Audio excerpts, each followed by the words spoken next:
Well, welcome everybody. This is to the new version of Campus Conversation, the first one I think that we've done in 2025. And with me, I got a guest today, Dr. Steve Webb. Dr. Webb is the superintendent of Goreville High School, and he's become a pretty good friend of mine over the last 4 or 5 years. And I'm glad to have you on the show. What do you know, man? Well, I'm excited to be here. Excited to be here with you, too, because you've been a great partner for us. Well, we appreciate that. But, tell the world a little bit about yourself. Well, I started in 1992 at Joppa High School. Joppa. I had a great experience at Joppa. I was a biology teacher, boys basketball coach, and athletic director when I started. Biology? Biology. Is that what you said? Wow. I love biology. I graduated from McKendree University with my biology degree, and then I went, after the first year, they made me dean of students. The principal moved up to superintendent and said, brought in a bunch of files and laid it on the desk and said, here you go. That's how it goes. So I went back to get my master's and get the title of principal. And then in 1999, I went to Thompsonville to be their superintendent. Another great experience, another great rural school, rural town. The community was just awesome. And then I went back home to my hometown, to Goreville, in 2002. And I've been there ever since. Ever since, huh? So you grew up here, right? I grew up in Goreville, yes. Yeah. So tell me, you met your wife there? We are in. I tell people we met in kindergarten when they ask us where we met. Yeah. Because we went through school together and we're in the same class, and we are extremely fortunate. We had 4 kids, and all 4 of them are very close, and we have 3 grandkids now.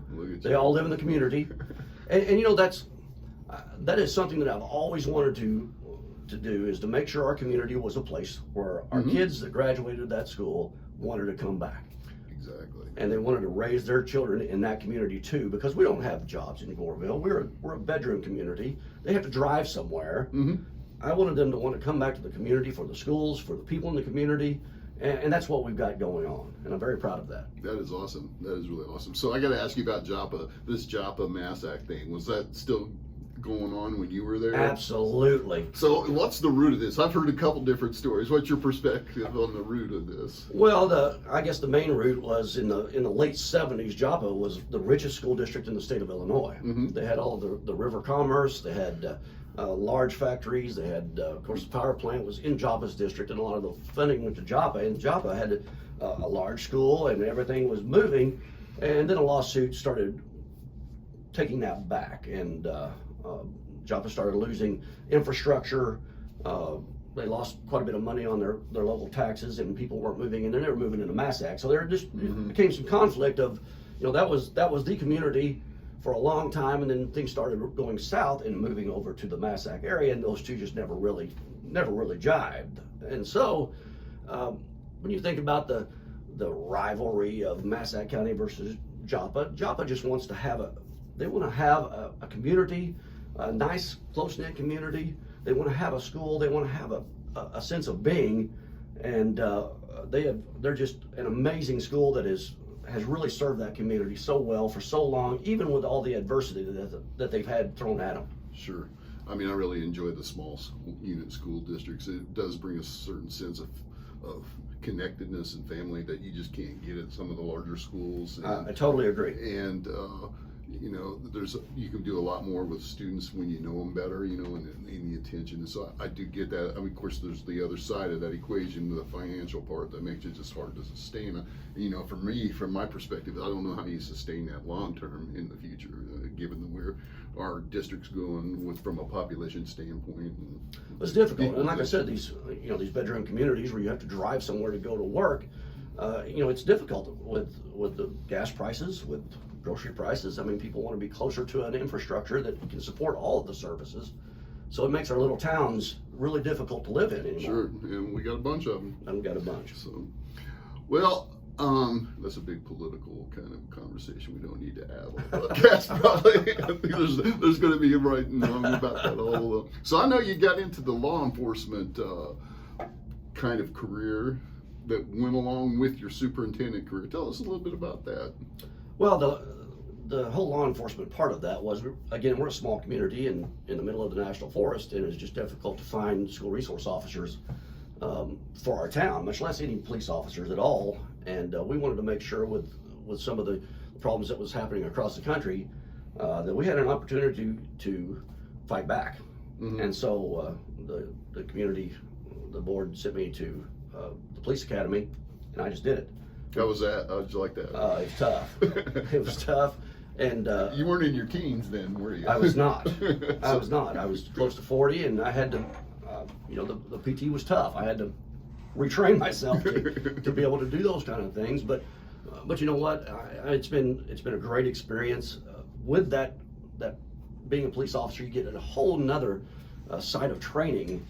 And I tried to take everything that I could. I mean, I'm certified in 3 different active shooter mitigation tactics, and one of those is an instructor for law enforcement on what to do in that. But I've really tried to build that and not just help our community, but go out you've and help helped other us. I mean, you schools. did a great presentation for us a couple of years ago. I mean, it was one that was, we do these convocation things at college all the time, and most of the time those fall flat.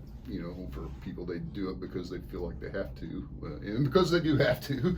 But when you did that, I mean, there was a lot of interest, and a lot of enjoyment, and a lot of excitement about it. So you did a pretty good job. I think it's probably your teaching background and your connection to higher ed that really helped make that different than just a regular law enforcement officer coming in. It does help, but the additional trainings that I did, I became a threat assessment specialist, so I could talk about other things besides just the active shooter. I mean, I know that's the thing that people concentrate on, but there's things we can do every day to help protect kids and help protect our organizations that we rely on the police to do it, or we rely on security to do it. I want everybody in the trenches to be able to do it. Sure. So you mentioned being a basketball coach, right? So what was your motion, pick and roll? I was a flex, but I was also Zone flex. I was a flex on O, but one thing that I did was in a school that small, I mean, you're gonna play freshmen at the varsity level. Well, you have to, because you don't have enough. And so bringing along freshmen and coming up with offenses and defenses that can handle their their lack of strength was difficult, because we were playing the Mass Act. We were playing. I mean, Goreville's always had a very strong athletic program. We were in that conference, and so it was difficult to take that freshman level kid and stick them into a varsity level. But man, I had some great kids, some great players that really bought into the program. And my very first day there, we had an open gym so I could meet the players, and I had seniors that were going and picking up young kids, bringing them with them to make sure that they were there. They took care of each other in these small rural schools, and that made it a special part of my life. Did you have a favorite defense, man, zone? I had to zone a lot because in my first year there, I had 11 total players in the program. So you have to zone to be able to protect some of 2-3, 3-2, 1-2-1, 1-3-1, or 1-3-1. Yes, 1-3-1 was my main zone. Yeah. I always had that really fast kid on the back to be able to handle that corner to corner. But what I like to do, and I recommended this all through my career, was I like to absolutely hammer press to start with to get your juices flowing. Right. And you find out what the officials are going to call. I mean, you find out how much you can get away with a very much a trapping hammer press, and then you can always back off, but you can't get that aggression back.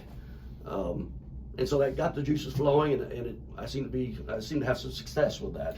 So what do you think of today's pack line defense? A little bit kind of a man-to-man kind of zone concepts. So when I was in high school, it was all zone. Yeah. And then when I played at Logan, it was all man, and I didn't really know how to play man, and they were all faster and stronger than I was coming out of Goreville at that level.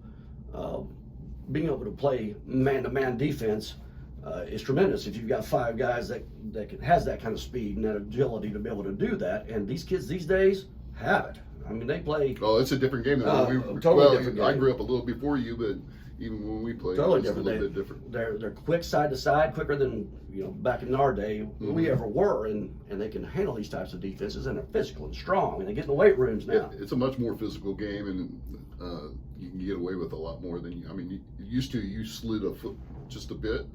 That's travel. Right. That's right, and you know, it makes it tough for us old guys in the crowd to not say, did anybody else not see that? Exactly. Or when they lean into the pick, hey, that's not a right pick. But anyway, that's the way the game's evolved, and it's really a fun game still. I mean, it's just awesome to watch. Now, you were, am I wrong? Weren't you a referee for a while?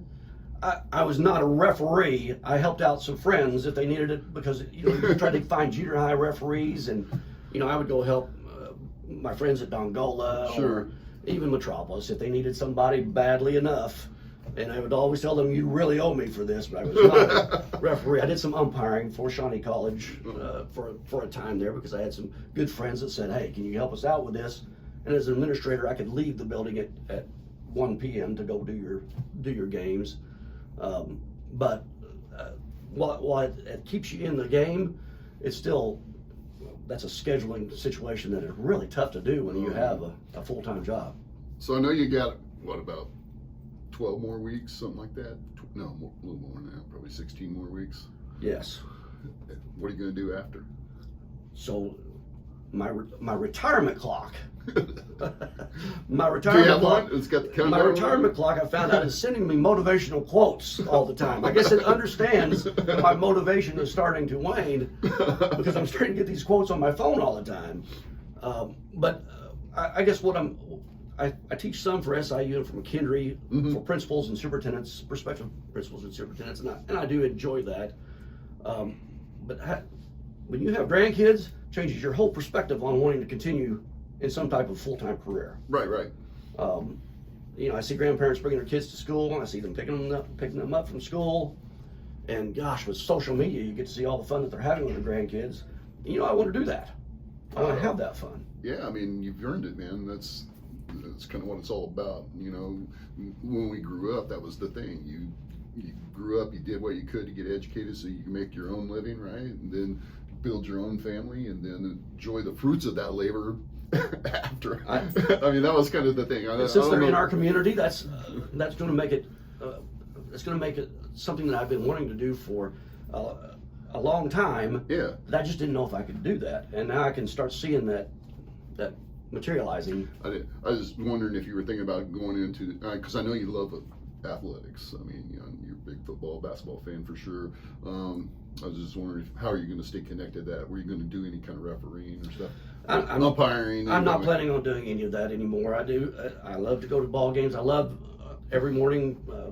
Coach Tripp and I will get together after basketball games, or you know, Sean will talk about baseball games. And I love that discourse there. But again, that's just a lot on your plate, and I'm ready for not so much to be on my plate. I'm going to still try to help schools and colleges and whoever I can with their, you know, with their protecting kids, protecting their organizations. I get a lot of churches, and they call and want some help with their safety programs, and I don't mind helping them. I'm going to still try to stay involved in some of that. Sure. But I want to make my own schedule. Sure. Well, you still can. Refereeing, you don't have to do everything. I mean, I'm trying to talk you into, we need referees and umpires. No, you're not going to be able to do that. I'm not going to be able. One cup of coffee is not going to bribe me. We're going to have to go up to the marina. marina. We're going to have to have some sort of bet then. No, I don't. Because I know you'll live up to your bet. Yes, I would, but I'm not going to bet you on that one. All right. We'll see. All right, man. So let's kind of shift over to a little bit of a more professional focus. Did you ever have this moment in your education journey that shaped how you lead the institution, like an aha moment or something like that? Yes, without a doubt. When I was 23, and literally, he brought all of the files from his principal's position and set it on my desk and said, "It's all yours, bud," and walked out. I had that moment where I thought, okay, I'm going to be evaluating teachers that have been here for 30 years. You know, and it was a new experience for me anyway, to be a dean of students, but the experience of trying to work with curriculum and working with teaching and learning was nothing that I ever really thought about. So at that point in time, I started figuring out, okay, if I'm going to lead, I want to learn. Mm-hmm. So I started meeting with everybody and learning what they do and learning their positions, and I started putting them on interview teams with me and trying to let them understand, you know, in the sciences, I had some knowledge, some subject matter knowledge. I didn't have that knowledge of the others. So I go by, lead by learning about each other and lead by example. And so I have, in my leadership style, I've always tried to maintain that you're the expert in that. What can I do to help facilitate you becoming better? Yeah, I had a kind of a similar experience when I taught computer electronics, and I was really good at it and had really good outcomes. But then I decided I was going to be the dean, or actually I wanted to be a president, so I needed to put myself on a particular career trajectory. And so I became an associate dean, and one of the first programs I got to supervise was an electronics program. And the guy that had been there longer than I'd been teaching, he was teaching when I was still in high school, so he knew what he was doing, but he wasn't getting the same outcomes. And so I kept trying to tell him what to do, how to do it, kind of trying to say, take my knowledge, but that doesn't work. Right. And so my aha moment was, you know what, I'm not in that role to be teacher anymore. I'm in that role to help resource and help them develop and give them the things that they need. So it's a similar kind of a aha experience. So it's kind of cool. Well, it was an awesome experience, and I learned a ton from it, but I just want to be honest.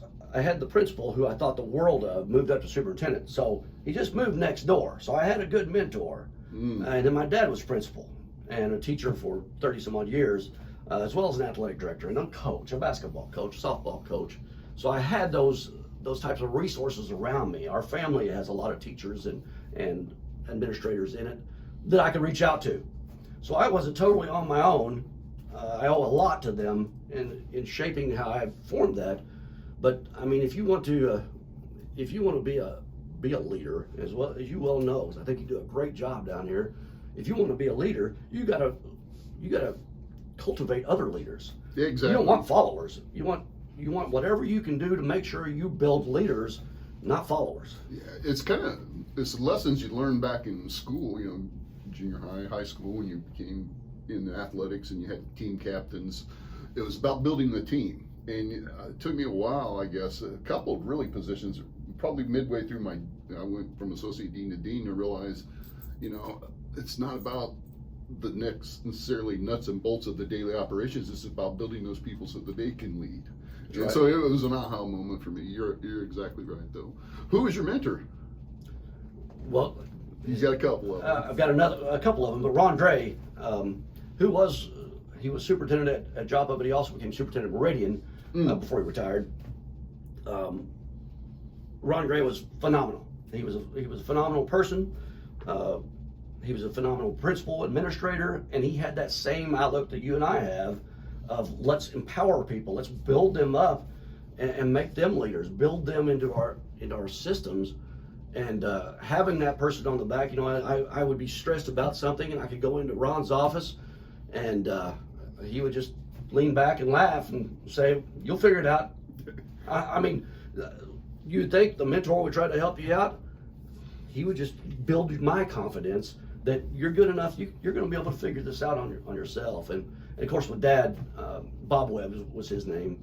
You could call him anytime, and he would do the same thing. I remember when I was playing basketball at Goreville, he kept the scoreboard, and I would be angry about something, mad about something if I missed a free throw or whatever, and I walk back, and he'd just laugh. Just laugh at me. I could look at him, and he just starts smiling. It takes the entire situation, all the stress off. It takes people around you to build those networks, because as administrators, we're kind of on an island. There's a lot of people that think they can do our job better, and I wish they would. I want the next person to be able to do it better. I actually want them to do it better. I mean, if they can do it better, that's going to what push I'm me. saying. You continually build, and as long as you have an organization that wants to continually build, if you're not growing, you're dying. Yeah, I'm sure you feel this or see this too, or probably experience this, but as you've grown in your abilities over the years and experience, you've seen things that come and go, and so you can see when new people come in and they've got these ideas that may have been done before, you kind of know what the outcomes are going to be. And so it's what's becoming harder for me as I've grown in my role is letting people go ahead and learn for themselves instead of trying to, sometimes it appears like micromanaging when you say, "Oh, this is what's going to happen," kind of thing. How do you deal with that kind of thing? Well, as I get older, I don't really deal with it as well, because Yeah, I'm saying the more experiences you have, the more of those things that you've seen come and go. But you know, I've seen the superintendency. I've seen some of the superintendents around the state. The way they do things has changed. You know, we were kind of the facilitators, and now we have some that are really driving, and you know, that wasn't our role for many years, and I don't know if that's the new role that they want to take, but I think a lot of that has to do with their experiences with technology and social media, and their ability to be seen and shown what they're doing. I never wanted to be like that. I wanted to be that person that if you need me, you've got my cell phone. Let's work this out together. And I think that is changing in the trajectory of leadership. They want to start a lot of things and move a lot of things. And used to, we would call somebody and say, "Hey, have you ever dealt with this? Yeah. Have you ever dealt with this?" And when they say yes, I mean, you called your more experienced superintendents or principals, and they said, "Yes, we did. And here's what happened. You know, be careful." You know, I don't get those calls as much anymore. Yeah, I've been president for 17 years. Been involved with the Illinois Community College Council presidents. Probably, well, I was up in Michigan for 7, so all the rest of that time, and I've seen a whole different shift in the types of presidents doing the same exact thing. So I don't think it's unique to high school, K-12s. It's just the way the leadership roles evolved, I think, in this newer modern age of technology. So let's talk a little bit about how can, from your perspective, how can the college work with K-12 systems, I think, a little more seamlessly to help students prepare for their careers? What's your opinion on that? I mean, here's the thing. The community college system has been so good for our communities, particularly our smaller communities. Shawnee College is in our building all of the time, talking to kids, recruiting kids, making sure that they understand that you're there and you're a great option for them, but you're still an option. I mean, if they want to go into a vocational, you help them do that. If they want to go into your whatever program you've got, you help them do that. Sure. Major universities don't do that. The community college system has become one of those nurturing systems that K through 12 was always the one that did that, and I appreciate that so much out of Shawnee College. So can we use that as marketing material right there? Absolutely. So of course at Thompsonville I was with Bryn Lake, and that's when the dual credit movement started. I remember coming down here and talking to Larry Schultz at the time when I started at Goreville, and I said, "Hey, we've got no core curriculum dual credit. How do we get this going here?" I had it at Thompsonville with Bryn Lake, and there was a lot of hesitation because it was so new. We didn't know how it was going to run, and really it's very difficult to make sure that we make that program as with the highest standards possible for those kids, so they don't take the same class twice. And Larry and I worked together, and we came up with a plan, and we started that plan. But what it's done is it's kind of transformed even our smaller high schools into looking for that master's level, higher level teacher to be able to have the opportunity to offer some dual credit. And it's not for everybody, but for your top students who want to go into college, it's great for them. And for those kids that maybe don't know if they can do college, maybe you can prove to them you can do this and help them succeed. So that has been a major transformational shift over the years, is being able to really partner with your college to offer, and we acquiesce to your program, which is, I think, a phenomenal cooperative venture between higher level and K-12. Whenever they say P16 or P14, I mean, we really mean it now because of our community college system. Sure. And having people like you come in and that you're in that collegial mind as well, it just makes it so much easier to work with. And man, our kids in our community, I think, because of your leadership, they're going to flourish for a long time. Well, I mean, the college really is connected, I think, to our communities and specifically to our K-12s, and really value what we do. You know, similar to our personal approaches, we want our kids to be able to grow up here and be here and work here. And I think our college and your school is definitely connected that way. Well, I want to add to that though. Shawnee Community College is one of the best at trying to recruit kids from their local high schools to play in their extracurriculars as well. A lot of junior colleges don't do that. I don't know very many that do as much as Shawnee Community College does to keep those kids in our area, to keep those parents. I had 2 children myself play baseball here.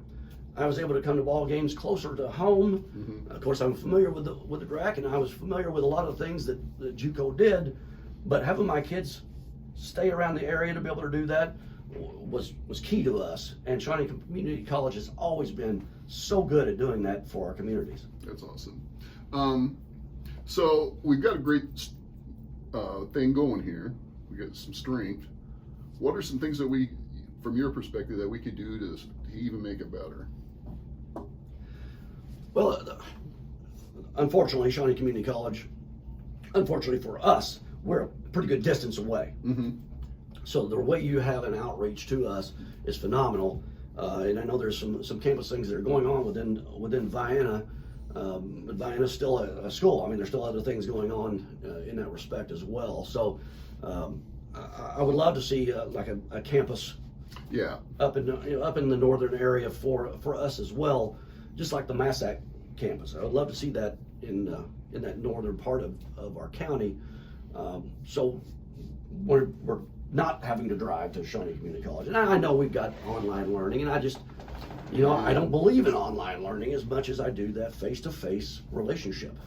Yeah, my dissertation was on online learning, so I got specific feelings about it, and it's not for everybody, and I don't think all programs are well suited for it. There are some that just make sense, business, some to some extent education, but to take every course online, students don't, they tell us they don't like it. So, we need to have some sort of way to get some face-to-face experience. And you and I have talked about an extension center up in Johnson County, and that's actually one of the things we're working on in our facility master plan. You'll see some more energy on that in the next couple months because it's coming to fruition at the end. But we've identified, I want to say about a 40,000 square foot facility potential to build. We just need some place to build it. So if you have anybody from Johnson County watching this podcast and you got some land that you'd like to encourage us to have, maybe donate, because we are a small, poor, rural institution. But anyway, we do want to invest in Johnson County because that is one of our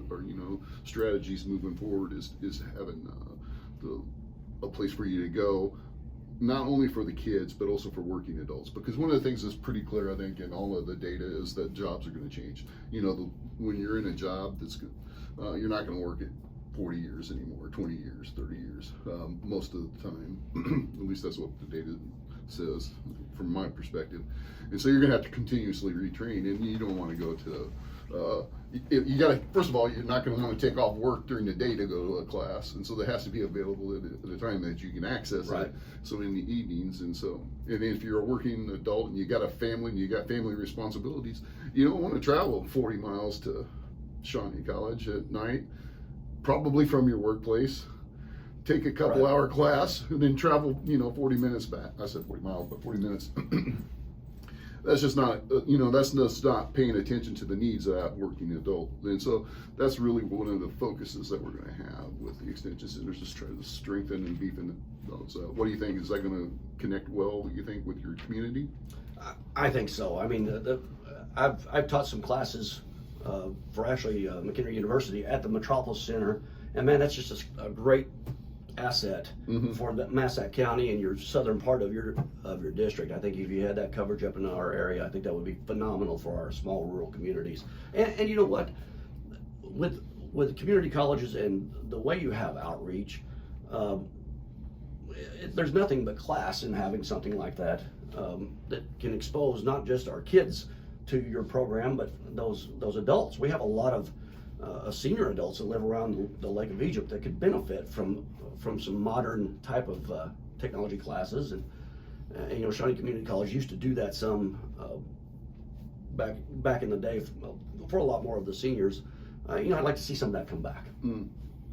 That sounds good. So if you could redesign the education system, K-12, higher ed, either or, both, what would you do differently? If you could just take it from scratch, scrap it, and rebuild it, what would it look like? Well, I would have no classroom with more than 15 kids. I would say that's it. If you need infrastructure, we're going to build it, but you're not going to have a single classroom with more than 15 kids. If we expect teachers to use differentiated instruction and you're stacking 20 to 25 to 30 kids on top of them, because our schools were not built for some of these large size classes, and we don't have the resources to be able to build. When you're stacking that many, you can't do differentiated instruction, not in a quality way. So I would make sure class sizes are very small, very succinct, and I would really concentrate on those lower levels, that's pre-K through 3. While it's controversial, I think the standardized testing systems that we've had in the past couple of decades has devastated the way we teach and learn with our kids. I think standardized testing has to go. I think we do diagnostic testing. We look at them at the beginning, the middle, and the end, and we see what kind of growth we've had, and quit trying to compare schools, quit trying to compare kids, and get them there, because we know our communities, we know our kids. You know, if you truly want to help that average kid, give that average kid motivation to be there. And if you're putting them in classes that have no passion for, because let's face it, I mean, 21 of our credits at the high school level are already mandated by the state. So it gives you just a very few electives that your child can take in a high school setting in a school in the state of Illinois, because they're mandating, and we continually fight mandates every single year. Release those and let us start working with that middle of the road kid to show them success as well in whatever they want to do, instead of forcing them to take classes that they may not need. So, you know, one of the things I've seen this shift, of course, over my lifetime from education is, you know, I remember sitting in class with 30, 35 kids in school, and the teacher was up front, and we were all rehearsing multiplication tables, right? And then we would fill out stuff, and it was all very teacher-centered. And I've seen that movement from being more teacher-centered to learner-centered, which I think is awesome. But in some ways, what frustrates me is if you ask the kids, and you just think about it from your own perspective, your attention span goes away in about 10 minutes on a topic. So the teacher-centered model where you stand up and lecture for 50 minutes, I think is a little outdated. Now, my faculty here are going to disagree with me, and that's cool. But I would wonder, is there ways that you would think about how technology could kind of capture the strength of that teacher, but also empower the students to learn a little more engaged than they were when we were in school? What would you do? Well, when we started our one-to-one program at Goreville, and of course, when you do a one-to-one program and you make sure that they've got a device, you know, there are kids that are walking around in our school that have a much better device at home, that has a better smartphone than I've got or that you've got. They've got all the resources they need, and then you've got kids that may never have one. Exactly. So we wanted to make sure we put a state-of-the-art device with every kid that they could take home and they could use, and there are no limitations to what they can do with technology, because that's how kids are learning. They're learning in 5-second snippets now of information, and that makes their attention span worse. We're looking at 1 in 5 boys being diagnosed with ADHD. 1 in 5 these days. Wow. Yeah, it's an incredible statistic. Well, one of the reasons why is we're diagnosing them at a school setting that hasn't changed since the early 1900s. I mean, like I said, with the classroom, that's the same model. And then they go home to their technology, and they've got so much stimulation there. I think when you discuss differentiated instruction, you have to look at the way the kids' experiences are. You've got those kids that may not have those same experiences. What can we do at the school to build them up into that? So that's why we did the one-to-one program, and we got recognized nationally because we didn't just throw a device in their hand. We did training, we did different types of devices for different grade levels, and tried to really dive into the low socioeconomic kids are going to have this device and they're able to take this device to their house. Now, do they have internet? So we started checking out internet out of our library like we do a book.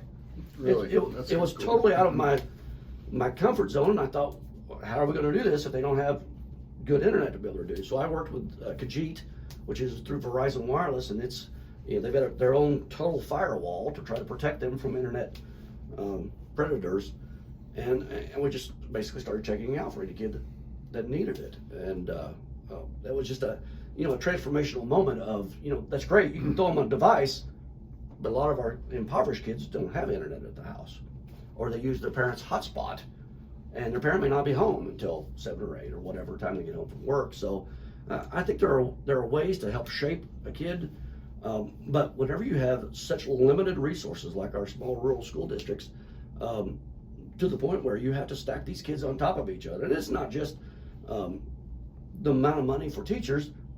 We don't have buildings that can handle a 15 class load. When you have that type of situation, and the legislature is proud that they were able to give more money, they don't really understand where that's going to. And I think we've done a better job with that conversation with them at both your level, the higher ed level, and our level.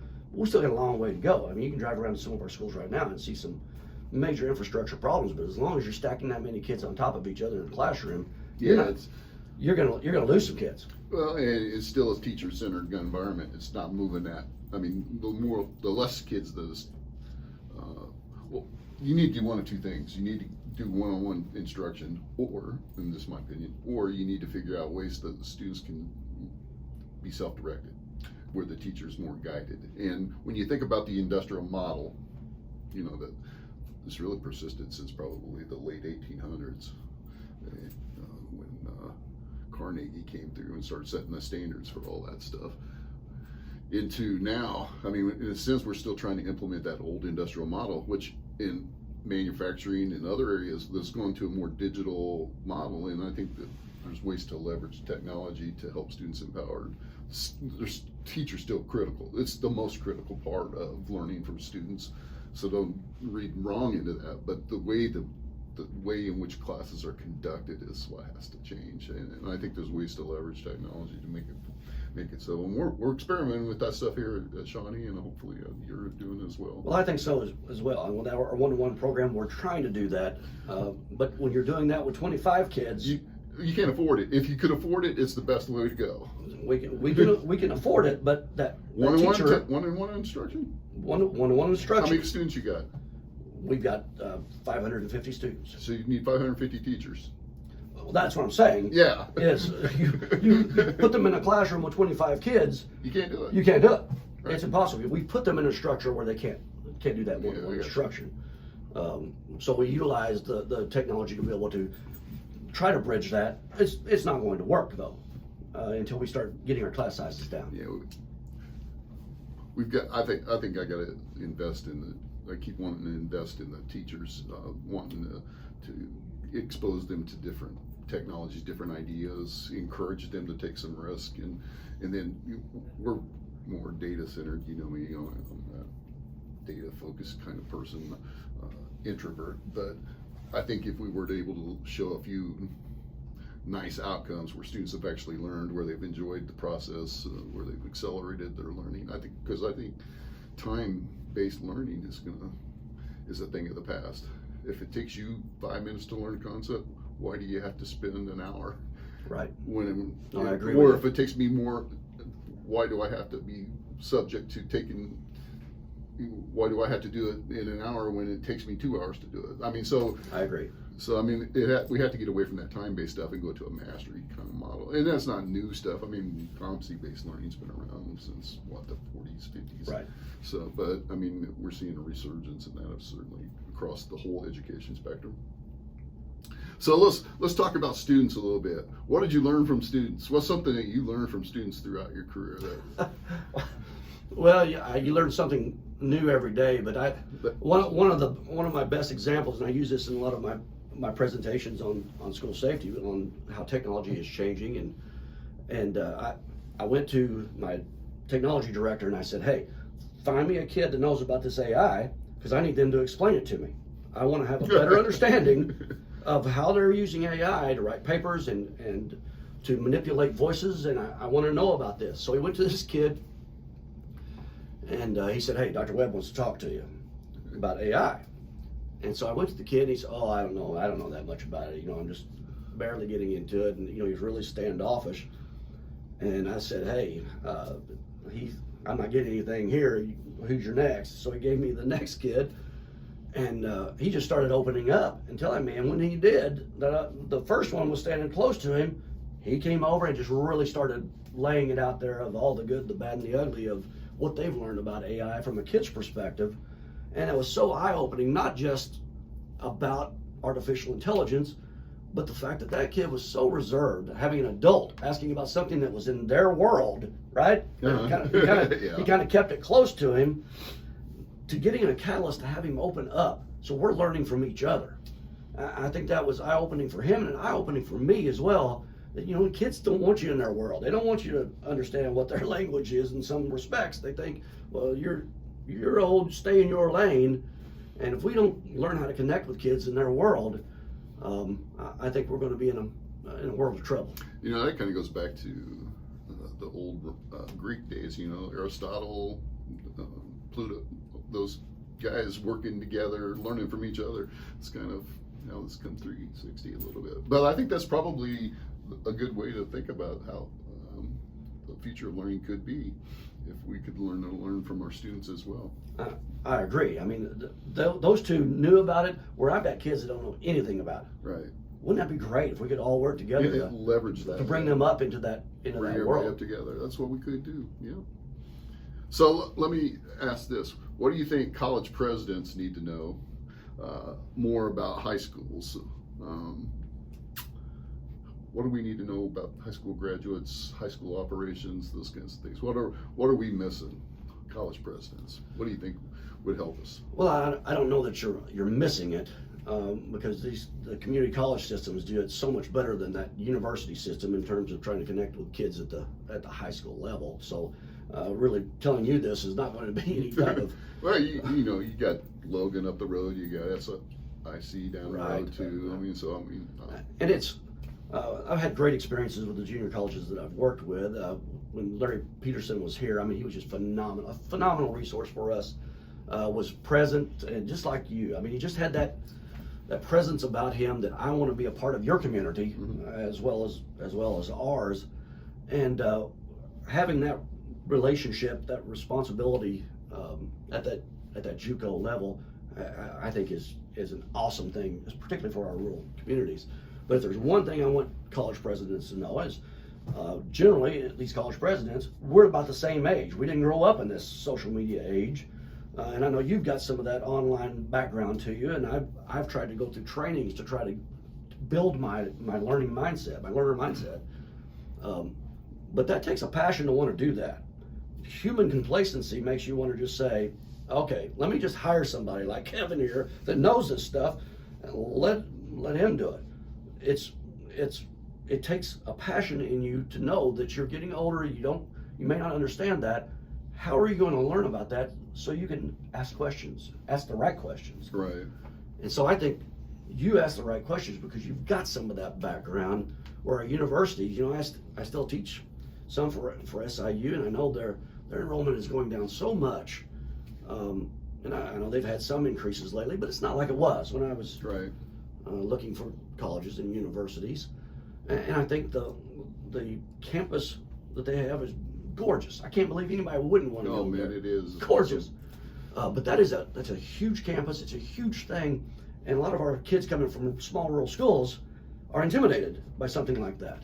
I think if they had the kind of outreach that you do, and we had some of that with SIU when Randy Dunn was there. He was a former superintendent. He knew that, like you, but we don't always have that. We don't have that outreach from those university levels. So I need them to get back to that, so kids understand they're going to be taken care of no matter how big your campus is, from the time they're in high school to JUCO to 4-year, whatever they want to do from then on.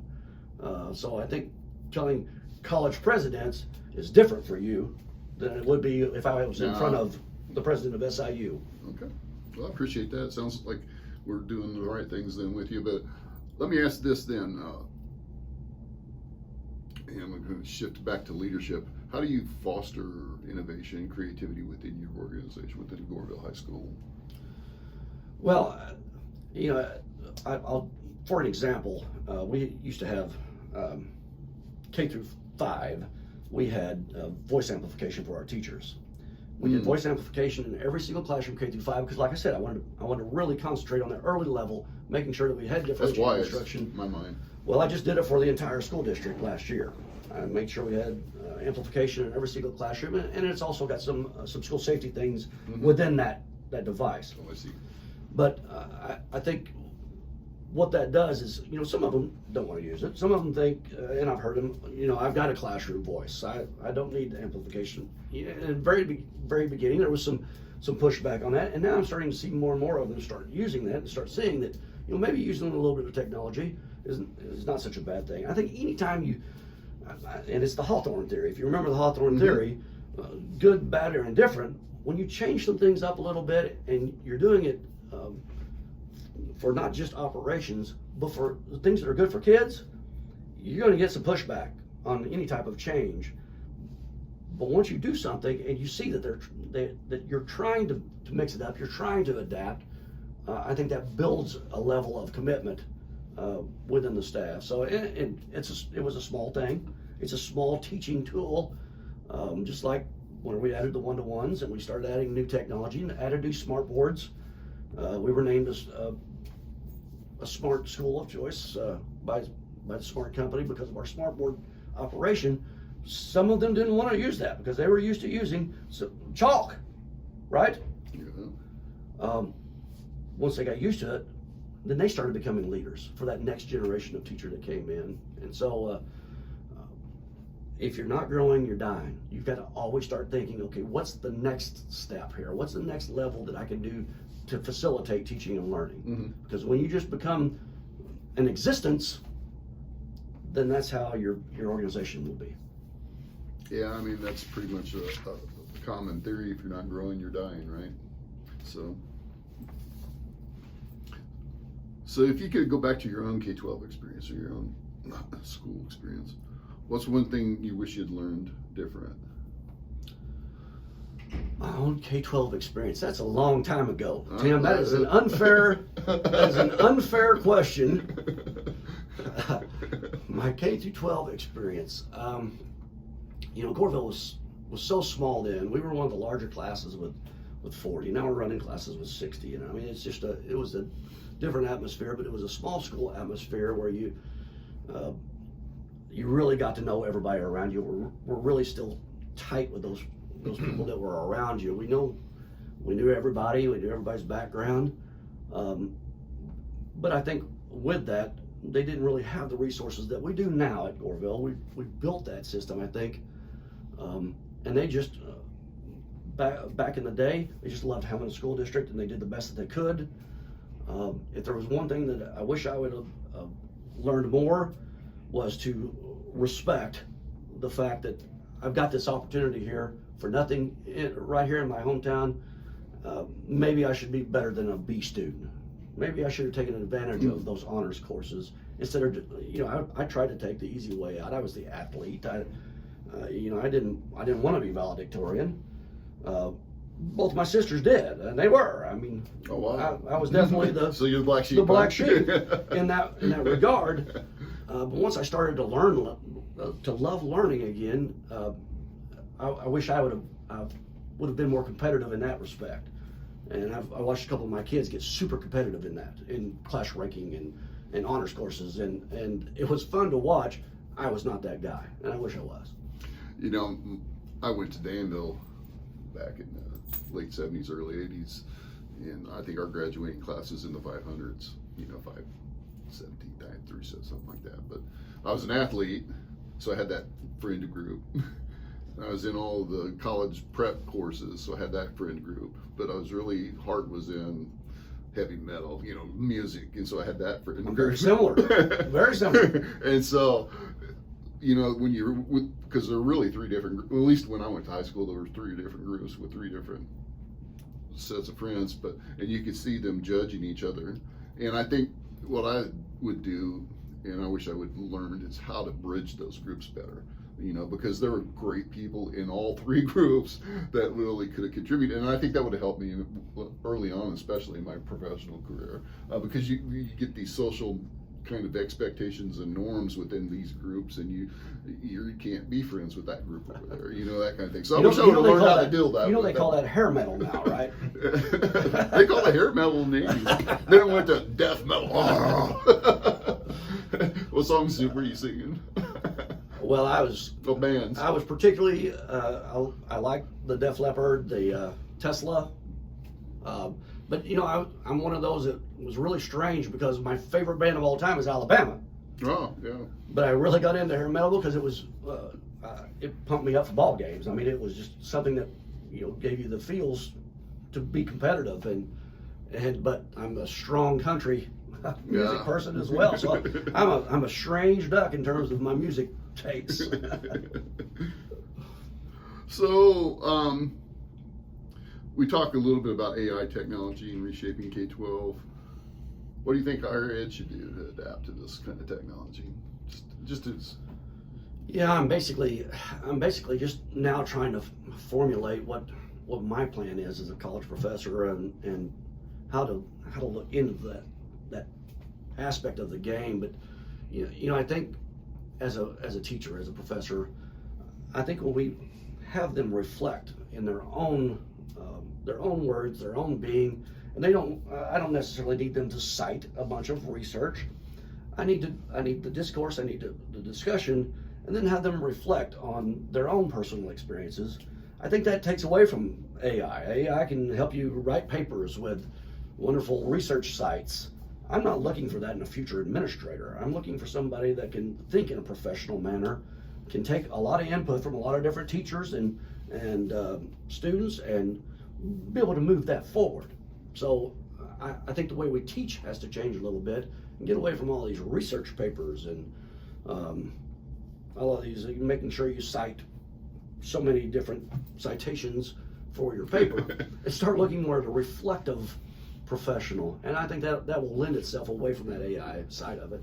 Yeah, I've done a lot of research on AI, and we bought some podcast series from Achieving the Dream, and we've invited our employees to come and see how other institutions across the country are using AI. And I've done a lot of experimentation with it as well, and I've come to a different understanding. AI it's more than just learning to write papers. It's really, if you use it correctly, it can be a really strong thought partner. And I've started to do that myself, thinking through things. Now, you'll spit back some stuff that isn't right, but if you can teach it, you can train it. Right. And the more it gets to know you, the more it's going to give you information in a way that you want it. But I seen something just Monday. We had one of those Achieving the Dream presentations, and is focused on student affairs work. And there's a lot of chat bots now that's emerging in higher ed, and that's not a new thing, but most of those chat bots are scripted, so you have to have the answers into it. But what they are able to do now is personalize these chat bots by searching the web, by teaching them, by giving them the information, and it can go out and personalize its conversations with you. And so you could ask about, hey, I want to be a welder. What classes do I need to take? And it can ask you some probing questions so they can give you a better answer than this. And then they'll say, these classes are available at Shawnee College at these times. And how would you like to connect with somebody to talk more about that kind of stuff? And so it's starting to really get into a more personalized experience. But the thing that really has kind of shocked my world recently is this. There's a program, I can't remember if it was, I think it was Google Notebook or something like that, where you could take these reports, so we can get all these conflicting dual credit reports. You can throw them into this AI bot. It will, and you say, tell me summarize each of these reports, tell me how these intersect, what's the strengths, weaknesses of this, and it will do that. And it did that in like 10 seconds. It would take me 10 seconds to find the file normally, let alone read it and then try to think about it. And then you could start asking questions about it. And then at the end of it, say, create a podcast on that. And it created a podcast, and there were people talking, AI people, and all of that was done within 30 or 40 seconds. So I see there's so much potential out there. It's more than just writing papers. And I think about that in a student setting. wouldn't it be great if you could take your chapter in your textbook, summarize this, get what's the strengths and weaknesses, bullet point, yes. yeah, and then what should be focused on, and then help me write a paper. I mean, I don't care if to me, I know English teachers do, but if the AI can help you write a paper, and then you have to think through it and analyze it and make the corrections, that's really what we want anyway. It isn't necessarily the paper or the citations as the outcome.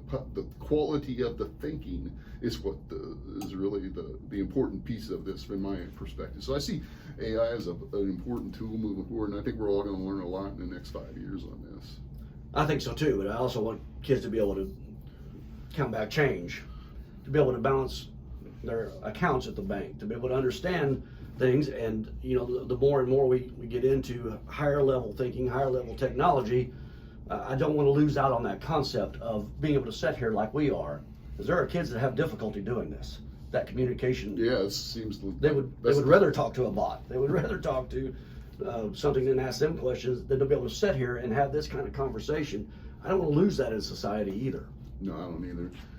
So that's the challenge: is how do we take advantage of what's there, because that has an opportunity to provide that personalized learning that you and I talked about earlier. But at the same time, how do we connect people together? That's right. Because that's what's important. I mean, still in the workplace, and that's been pretty consistent throughout time, is people working together to solve problems. So if you could go back and give your younger self, some advice, what advice would you give? Well, how much younger? Let's say 30 years ago. 30 years ago, right when you first started your career. I was coming out of college, and I just wanted to be a coach. I wanted to be a baseball and basketball coach. That was my goal. I loved sports. I loved competitiveness. I loved the team work concept, and that's all I wanted to focus on. And if I would give that person some advice, it would probably be, do that longer, learn that role longer. I jumped into administration at 23 years old. That's a long time to do that, and I was getting, into that complacent mode of, I think I've seen almost everything, I've done almost everything, and I had to re-educate myself on this, what I call the learner mindset in my book, and I think it was transformational for me to understand that I didn't know everything, and there are a lot of things happening that I should know about if I'm going to deal with kids. So I wish, and while I was a principal, I was also the basketball coach. So I kept that for 7 years and enjoyed the dual roles. But man, these teachers that are coming out of the universities now into our program, and there's not very many of them. We're in such a teacher crisis right now, teacher shortage crisis. When they're coming out, not many of them want to coach. A lot of them are kind of like standoffish on any type of extracurriculars. And since I've been there, we've added 21 different clubs and activities to try to give kids more opportunities to connect with our school. That's certainly the right thing to do. And when these new teachers come out, they're like, I just don't know if I want to do all this extracurricular. I don't know much about it. I don't know that I want to put myself out there for that. I'm nervous about it. And I think extracurriculars are so important for a child. I'm trying to get 100% of my kids in something. I remember when we started bass fishing, the bass fishing club. I took a lot of heat from people, not just in our community, but across the area. I was on the IASA state board, and that was something that they would make fun of, that we were starting bass fishing. And we have the Lake of Egypt, one of the most fished lake in the Midwest, and with that, I said, this is perfect. I had lots of volunteers that would donate their time and their efforts and their boats, their state-of-the-art boats. We just pay for their gas. It was the perfect situation because I didn't get those kids that were involved in all other extracurriculars. I got kids that weren't involved in anything, wanting to go fish and be taught how to fish. And what does that do? It gets them thinking about their grades, because we check them every week now. Before we didn't. Now they're involved in something that's an activity with a Goreville jersey on that they never had before. Now they're getting to be a participant, getting their picture on Facebook, on social media, all the accolades that come with it, and all they got to do is fish. So something they like to do anyway, right? right. And so I took a lot of flack for it, and still get some for it. But you know what? It did exactly what I was wanting to do. It got those kids that weren't involved in anything extracurricular. They weren't connected to the school. Now they are. And that's a beautiful moment. That's a light bulb moment for me. That's why we added so many different clubs and activities. I'm trying to get 100% of them connected with our school and our community. That's cool. We have been talking about adding like a fishing club, or it could be an NJCAA sport, so we're looking into that as well. I think there's lots of activities. You know, the thing that we can't change, really. I mean, until you can learn to program a thought into somebody's mind or an ability into somebody's, we can't change, is somebody has to be motivated to want to learn, right? You know, when you think about the classes that we enjoyed the most, it was probably from a teacher that really made it exciting for us, and we wanted to learn and be around that person. And so that connection that you have with that, you want to have to learn. So I think by adding more clubs, more social activities, it helps them, of course, be more social and learn some very specific skills that help them in the workplace. But it also creates that scenario where they may want to learn some more. So anything you can do to create an opportunity where somebody wants to learn, it just makes it so much better. I agree. So I applaud all your work there. So what is, you know, you said, you know, countdown clock. What do you want your legacy to be as a superintendent at Goreville School? You know, I hear that term a lot. I was on the Tom Miller show the other day, and he started that. And I tell people, you know, I don't know if there's a legacy. I don't know that I believe in that word, because we're continuously growing. I just want to make sure that my legacy is my kids, my grandkids, and they grow up to be great citizens, great people in our community and in our lives. I get to watch at a district as small as Goreville. I get to watch a kid in pre-K go all through school, and then into adulthood and start having their adulthood and have their own family. That's got to be. And I get to know them. Yeah, that's got to be. I got my hugs when they were in grade school. They're your family at that point, right? That's right. And they want to be Facebook friends. They want you to know they're doing well. They talk to you when you go to places and say, here's what's going on. That's something nobody understands in education, and particularly why we love our rural schools so much. Exactly. We get to be not just their teachers, but their friends. And if there's anything that I want people to remember, was as we were building structures for our school district, and I'm trying to stay out of their way and let them do their thing and build leadership, I hope they remember how much passion I had to making our school better every single day, and not just sporadically. Okay. So on a limited time frame, you can see the horizon, right? It's time to out some of your friends, your superintendent friends. What's one of the things that's, you know, maybe an idea that people think about superintendents is absolutely true? That's absolutely true. Yeah. I had a teacher that was laughing, and we were close. I had coffee every morning together, and he said, I heard this the other day. He said, I want to know something. He said, which class was it that you learned how to lose your spine as an administrator? And we laughed and laughed. I said, I'm going to use that in some of my presentations. They believe that administrators are only looking to make more money, and there is more money in administrators because you don't have union, you don't have tenure, you're basically a contract to contract, and it is certainly the case that everybody wants to be a leader. Everybody should think that they can be a leader. But if you want to know one thing that a superintendent is, you have to think about what they're not. A superintendent is not the head teacher. The head teacher is a principal, and the leaders within those buildings. A superintendent should be a facilitator and make sure that they have what they need to be able to be successful in that adventure and not be involved in the day-to-day operations. I think that's a misconception of people is, you know, and my community has been really great. They want me to go help other schools and things, so I'm not there all the time. And you know, there are people that notice that, and they think you can't be a good superintendent if you're not there and directing things, and that's not what a superintendent ought to be. A superintendent ought to be the facilitator, get out of the way and let them do their job.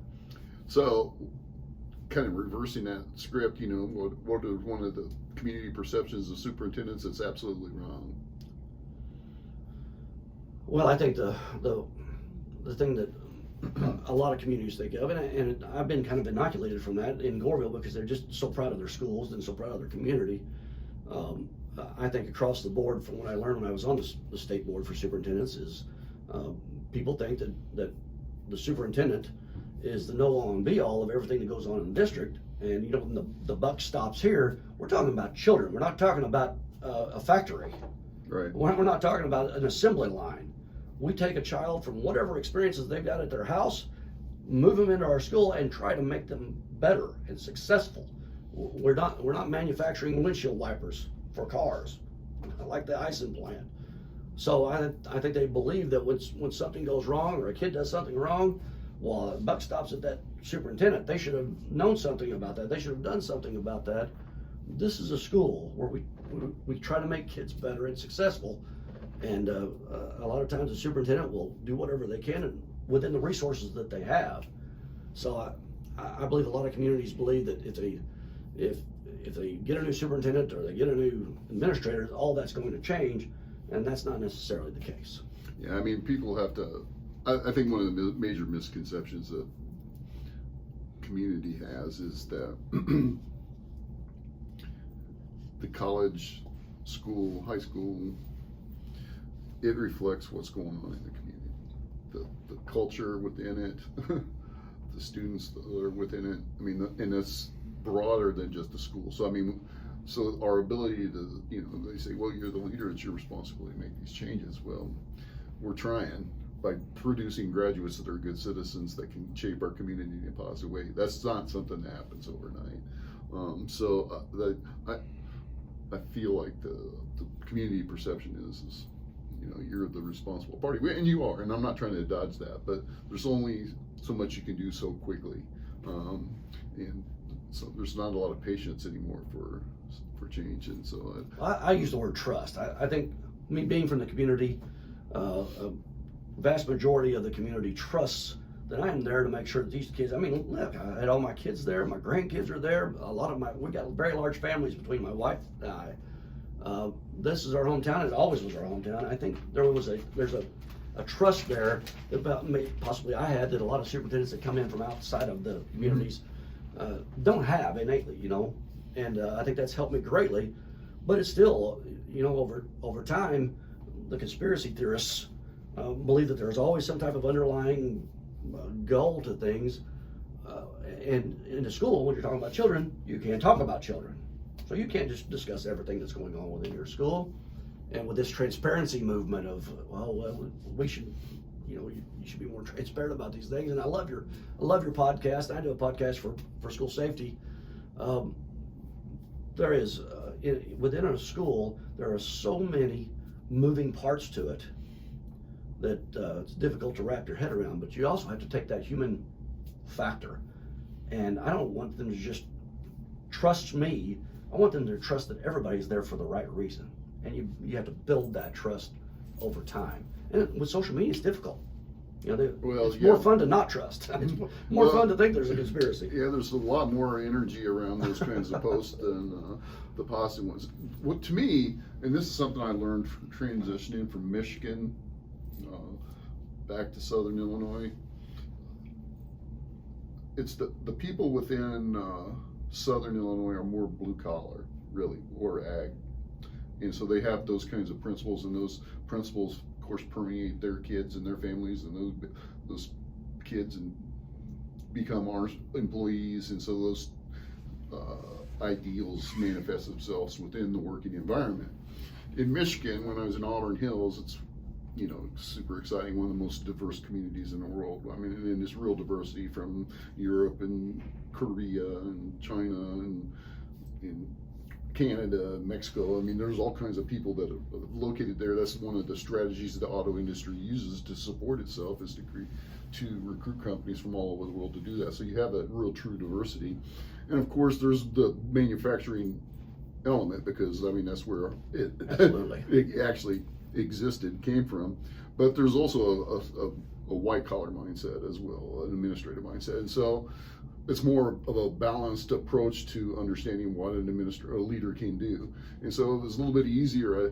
What I found is to connect the culture and be more inclusive in that environment than it is here, because we still got people who doesn't have those other experiences. It's not they're bad people or anything, it's just the culture is different. So the thing that I think people don't understand about education is that culture is, we still have to work within that bubble or within that culture. And so to change it, to get better, we have to figure out, and that's what I'm learning in the last 5 years or so, is I have to adapt my style so that we can communicate better and lead.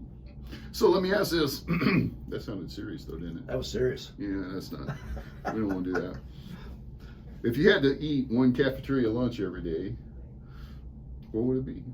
Our Thanksgiving lunch. Oh man. Oh my That's gosh, it's probably unbelievable. Their pies are unbelievable. Now realize we have to be careful with what we say about our Thanksgiving lunch, because USDA controls the lunches of schools, except for that day for us.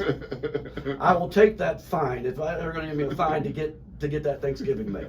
That's awesome. That is awesome. So, what skill do you have that would surprise most of the people in your high school? What skill do I have? I can play musical instruments. I'm very musical oriented from growing up as well. What instrument? I can play guitar, drums, some piano. You still play? Not much. Not much. No. I was in a band. Long hair. I didn't have the long hair, but I toured with some bands at one time. I had the hair of the right 70s Ted Nugent at one time. Did you? It was about this far from the belt. Yeah, that's pretty cool. I didn't have that, but I was in a country band and I was in a hair metal band. Well, there you go. Well, we can't. So I tried them both. We're gonna have to get wigs if we're gonna do a reenactment. What kind of music did you play? Well, Mostly Alabama. Mostly Alabama. It was Dad had a band that actually opened up for Barbara Mandrell at one time. Country music, all country music, and then of course I started getting into that hair metal, hard rock stuff as well. So I started tooling in that later on, because it's just stimulating. But I'm back to my country roots more now, and just went and seen Alabama for the 8th time. And man, it's sad to see, because there's only two original members still in that band, and over time that music is still playing on the radio. I mean, they passed the test of time. And in a lot of my presentations, I say, how many number ones did AC/DC have? And people would say, oh my gosh, 10, 12. They had 0. AC/DC had 0 number ones, but they still play their music today. Exactly. You still hear them whenever you go places. Any modern bands you listen to? Any modern bands? Yeah, I don't know how modern, but modern country music has changed a little bit. It's more hair metal. It's becoming a little harder. So I really started liking the Hardys and the Morgan Wallens a little bit. But I guess if you want to call modern music, I really enjoy it. And again, I don't know how modern this is, but those bands that are full bands, that have that are full of energy but can still play those older country music songs. I love listening to Carrie Underwood, and the fact that she sings Amazing Grace in one of her songs, and some of those things just kind of talk to you a little bit. But I don't have just one I listen to anymore like I did with Alabama. Yeah. Modern kind of, for me, and probably to you to some extent, evolves over time. I used to think, well, Five Finger Death Punch and Slipknot were modern, but now those guys have been around 20 years. Yeah, and so Spirited Drift. I never did get that far into that, but I'll still listen to some hair metal when I'm wanting to be. Oh, you got a Spotify? I do not. I have Pandora, which my kids make fun of me because I'm listening to commercials. Yeah, what's with that? I said, well, it's free. That's my favorite flavor. that adds up. Take the good with the bad. That adds up. So, a couple final thoughts here. Have you ever had a student say something so funny that you had to excuse yourself or walk away to the laugh, or you didn't want to laugh in front of them? Yes, I did. And I use this in some of my presentations as well, especially for K-12 educators. I had a young kid one time say, you know, my dad wears my mom's underwear. And I knew his dad, so I didn't say anything. I just nodded That picture went through your and mind. walked away. I don't know where that came from, but it was a comment I was not expecting. Yeah, it's always something like that. I mean, I think it was a kindergartner or a first grader, some little bitty kid, but it totally caught me off guard. I don't know how to. I don't know if I could hold it in. I was at it was at OCC, and we had a pep rally, and a basketball player came out and he was the captain, and we were trying to get people all riled up and stuff. And he started talking about perfection, executing, paying attention to detail, and his jersey was on backwards. That's awesome. and one of the kids in the crowd said, how much attention to detail do you pay if your jersey's on backwards? The kid looks down and you can see he was embarrassed, and I just wanted to bust up laughing because I was there with him, and so I had to wait till afterwards. That's good. I kept telling him it's intentional. Just to see if you're testing. We're testing. The kid was embarrassed though. It was crazy. All right, last thing. If you could trade jobs with anyone in our district for one day, who would that be and why? For one day. Well, it's strange, but when I was at Thompsonville, my board president was a farmer, a large farmer. I mean, he had state-of-the-art equipment, and we would always make fun of him. His name was Leon McLaren. Still great friends today. And I would say, Leon, when are you going to let me drive that new combine? I said, you know, I've got a PhD. Surely I can figure this out. And we just joked about it, as he said, no, that doesn't mean anything. We get into the farm, and he let me one day, and I couldn't hardly do it. There was just so much going on in that it was difficult for me to learn it. But I finally got it to some extent, and I'd like to do that for a full day and see what that's like. We didn't have large farms here; we had cattle farms, and so I've never been involved in all this new equipment and large farming. But I would love to do that. Yeah, that's a good one. So, is there anything that you'd like to ask me? Well, I would. What's your retirement clock? Is it counting down yet? No, and there's a couple reasons for it. Well, I mean, unless the board has a different idea, right? But if you would ask me that question 5 years ago, well, maybe 6 years ago, I would have said 5 years max. But the reason that I'm going to say 10 years, maybe 12, there's two. First is my twins are juniors, and they're trying to think about different universities they go to, and they both want to go to University of Illinois. I got sticker shock when I went to go see them. Sure. It's going to be about roughly $80,000-$90,000 a year. Wow. For both. So that's one of the things, and so that would push the clock back 3 or 4 years. But the most important thing to me is, when I came, when you go into a new job, and I know you haven't moved around a lot, but when you go into a new job, you have specific ideas about how you think the organization is functioning. I mean, I love Southern Illinois since I came here back in the 80s, go to school, play baseball. And then I worked in Fairfield. So you think Shawnee College is operating a certain kind of way. And when you get here, you find out there's things to do. There's things that you have to do. And what we know about leadership is it takes sustained leadership over a period of time. In order to make changes. So if you're a president, and this happens a lot, and this is one of the things I hate about my president colleagues, is they'll come in just for the money. They'll get there 4 or 5 years. They'll screw things up, and then they'll go to the next job, right? Well, if you look at the presidents and the schools that make the most impact with their institutions, they provide 7, 8, 10 years of leadership.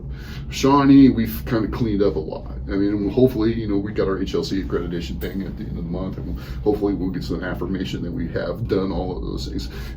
if we can get through this with no citations, it will be the first time in college's history that we've been able to do that. So I think we're close to doing that. But now we're in a build mode. We've been in a fix mode. Now we're in a build mode. We want to, build new extension centers. We want to, create more programming. We want to integrate technology into it. We want to expand our relationships with the community. We want to help the K-12s. I mean, we've got COVID kids coming through our K-12 system. And I don't mean this in a bad way, but when COVID hit in 2020, kids went home in March. And then a lot of schools, they set out that next year. We still passed them. And so what we're seeing, and my wife's a K-12 teacher, what we're seeing is kids get to this level and they don't have the skills they need to be successful at that level, and we still pass them. My wife teaches 5th grade. She doesn't teach math, but the math teacher there is, Missy, that's my wife, you met her. She tests all of her kids at the beginning of the year, just to see where they're at from a math perspective and then writing perspective. And she has about 100 students that she tests. Of the 100, guess how many passed basic math test? I don't know. Probably 20. Couldn't pass basic addition, subtraction, multiplication, division. So if that's the case, and your 5th grade math teachers teach in fractions, how do you be successful in that? So how do you catch them up? Yeah, how do we get them? Yeah. That's right. And so I think the college can help, and it's our responsibility, I think, to kind of work with you all to kind of help get those kids ready for college. Because if we don't, then we're not going to have any students that can take advantage of what we have to offer. So to do those kinds of things, it takes a long-term commitment to build that trust, to build that relationship, to build those connections, to build those systems. And I think it's going to take 10, 12 years to do. So, and I did try retiring while I was up in Michigan for a minute. I thought I'd start my own business. I was bored. I missed the day-to-day stuff of the schools. Plus, Missy's still going to work for 10, 12 years. So all those things converged. I think that's my horizon. Sure. Well, I'm glad you're here, and I appreciate all the work that you're doing to maintain those relationships. I got to figure out a way to use you now that you're retired. I know you don't want to do much, but I bet you there's some things we can figure out together, isn't there? well, I'm not moving anywhere, so just give me a call. If you guys got any questions, feel free to send them to us, and I'll send them to Steve, and we'll catch you up at the next podcast with the answers.